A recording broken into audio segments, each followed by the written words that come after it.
Well, the scale of a sex scandal is widening in Britain as more than 100 people in positions of trust are found among those arrested since March.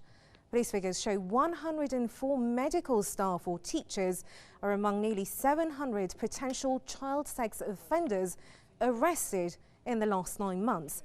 High-ranking politicians and celebrities are also among the suspects. A senior police chief has warned that child abuse is on the rise in Britain. London's police watchdog has been separately investigating alleged Metropolitan Police cover-up in connection with the case.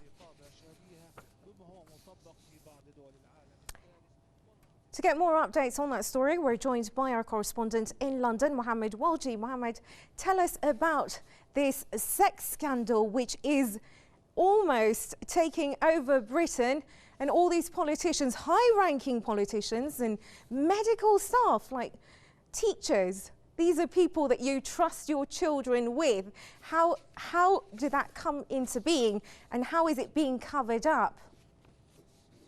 Well, there is definitely a large-scale problem here in the United Kingdom of child sexual abuse, and what the Chief Constable Simon Bailey has alluded to is that child sexual abuse is actually on the rise. It's not just reported cases it's not just people reporting their cases more.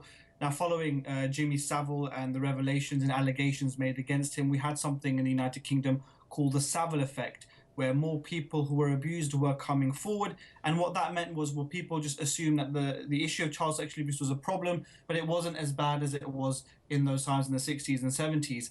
But what this Chief Constable Simon Bailey has said, which is a very crucial point, is that in the United Kingdom, we're actually seeing a rise in child sexual abuse. And that's something that's very concerning. And what's most concerning is the people that we're finding that are committing these child sexual abuses. And as you mentioned, teachers and medical professionals, these are people that deal with vulnerable children, children who are needed to be protected, and they're being preyed on by predators. Now, what campaigners and activists are arguing is that the vetting process needs to be far more stringent when you're dealing with children.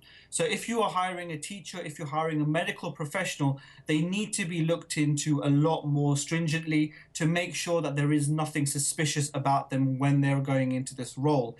And from what we can see, 104 people in positions of trust from the 682 potential sex offenders were teachers and medical professionals.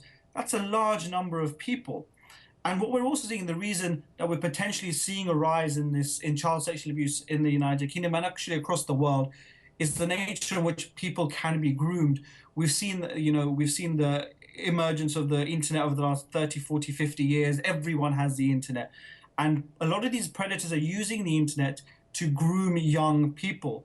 And because of this, there needs to be some sort of control or education to be taught to children to be wary of these dangers that are online, and to do something about that to prevent more cases of child sexual abuse occurring.